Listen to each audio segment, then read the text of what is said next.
in danger. Tu es en danger. You are in danger. Tu es en danger. That is why salvation C'est pour ça que le salut is warfare. est la guerre. Warfare. C'est une guerre. Warfare. C'est une guerre. Warfare. C'est une guerre. And the war Et cette guerre, is because of your soul. c'est à cause de ton It's âme. because of you. C'est à cause de It's toi. because of your C'est life. cette grande guerre pour le salut des âmes qui est en train d'être activement et intensement menée à la 9e croisade de salut, de guérison et de délivrance de l'église de Douala qui se tient depuis le 12 septembre au centre chrétien de Ndoksimbi.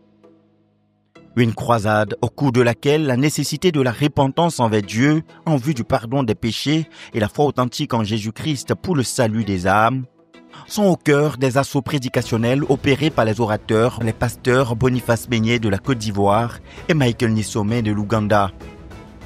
Chaque jour de cette croisade, le Saint-Esprit enveloppe de sa puissance les messages prêchés pour convaincre des centaines d'invités à quitter le royaume des ténèbres pour venir au royaume de lumière du Seigneur Jésus-Christ. À mi-parcours, l'on enregistre déjà 982 personnes conduites à Christ, dont 619 nouveaux convertis et 363 rétrogrades restaurés.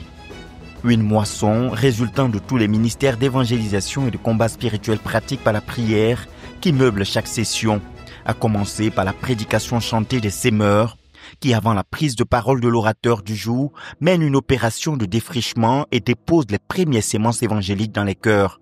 Entre dans le nombreux, oui dans le nombreux, Entre dans le nombreux, les sauvés par Jésus. entre dans le nombreux, ne retarde plus mon frère, mon ami entre dans le nombre,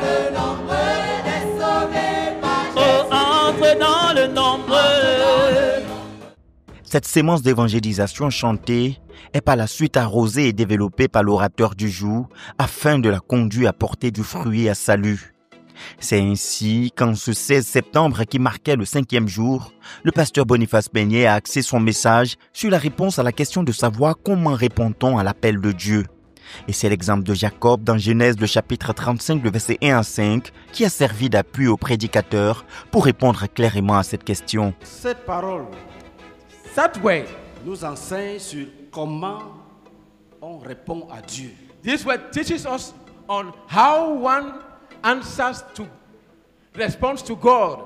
Qu'est-ce que tu dois faire What must you do pour être sûr for to be sure que quand Dieu t'a appelé, that when God has called tu you, as répondu à son appel? you responded to His call? Quand tu réponds à l'appel de Dieu, When you respond to God's law, il y a des choses que tu dois faire. there are things that you must Il do. y a une manière de les faire There's a way to do it qui amène Dieu à te bénir. that brings God to bless C'est ce you. qui est arrivé à Jacob. And that's what happened to Jacob. Dans ce passage, il est relaté que l'Éternel a appelé Jacob à revenir à Bethel, le lieu où celui-ci avait contracté une alliance avec Dieu. L'implication de cet appel est que l'Éternel invitait Jacob à revenir à lui, car Jacob et sa famille n'étaient pas à l'endroit où ils devaient être selon les desseins de Dieu. Et la manière dont Jacob a obéi à l'Éternel en réponse à cet appel a été un cas d'école illustrant de manière pratique comment le pécheur doit se débarrasser de tous ses péchés pour venir à Christ. Jacob a invité toute sa famille à se débarrasser de toute idole avant d'ensuite retourner à Bethel.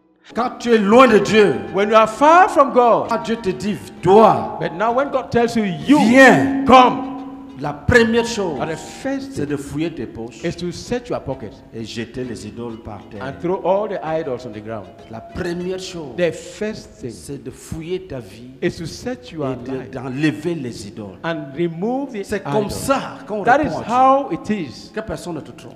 Let no one deceive. Le Dieu They know that the des God cieux et de la terre of the heaven and the earth n'aime pas le péché. does not love Même les sin. païens le savent. Even pagans. Dès que si Dieu t'appelle ce soir, Now, once God calls you this evening, sache que c'est la mort de tes dieux. know that it's the death of your C'est gods. comme ça qu'on répond à Dieu. That is how one responds to En, God.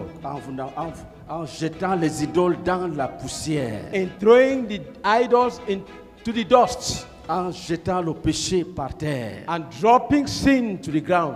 Dieu God t'appelle is calling for you. comme il a appelé Jacob. As he did call Jacob. À l'orateur d'expliquer ce que c'est qu'une idole. L'idole, c'est tout ce que l'on aime plus que Dieu. Il a à ce niveau insisté sur le fait qu'en plus des idoles physiques représentant les faux dieux, les fétiches ou encore les biens matériels que l'on aime plus que Dieu, les plus grandes idoles sont celles qui sont dans les cœurs, lesquelles sont évoquées dans Ézéchiel le chapitre 14, le verset 1 à 3.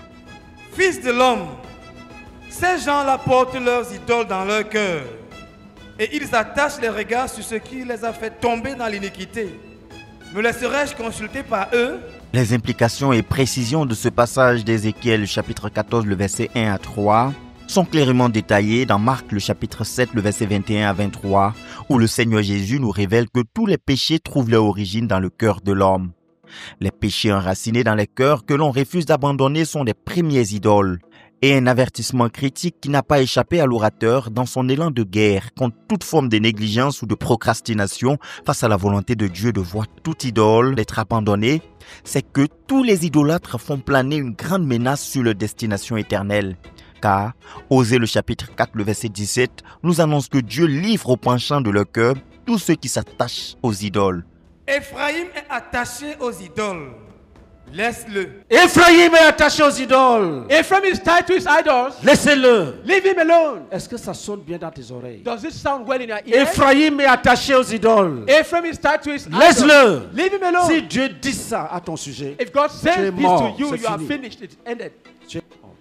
You are Que finished. ça ne t'arrive pas. May it never happen to you. Ça ne t'arrive pas. May it never happen Que ça to ne you. t'arrive pas ce soir. May it never happen to Que you. ça ne tonight. t'arrive pas demain. May it never happen to Que you. ça ne tomorrow. t'arrive jamais jusqu'au retour de Christ. May it never happen to you until Qu'il ne Jesus soit comes. jamais dit à ton sujet. May it never be stopped of you. Il est attaché aux He's idoles. tied to his idols. Laissez-le. Leave him alone. Et si Dieu te laisse, qu'est-ce qui va And te if God passer? abandons you, what else? Pendant qu'il est encore temps, Dieu le Père appelle tous les hommes à se mettre à l'abri de sa colère à venir, en venant sagement au royaume de son Fils Jésus-Christ. Et comme appris par le modèle de Jacob et sa maison, la réponse à cet appel passe d'abord par la séparation d'avec tout péché et l'engagement à une soumission totale au règne du Seigneur Jésus-Christ. Le conseil de Dieu étant explicitement déposé dans les cœurs, l'appel à la repentance et à la foi en Jésus-Christ pouvait être lancé.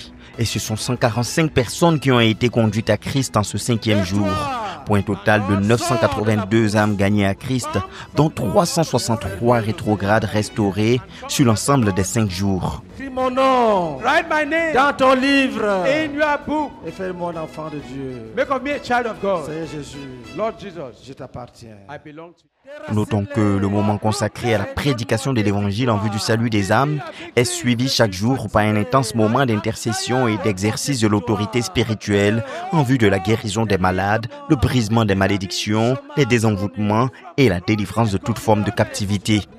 En réponse à ces prières, plusieurs frères ont expérimenté des guérisons miraculeuses séances tenantes et plusieurs ont été délivrés des possessions et oppressions démoniaques. À mi-parcours, les chiffres enregistrés faisaient état de 127 guérisons miraculeuses signalées et 418 personnes délivrées des démons et de l'emprise des démons.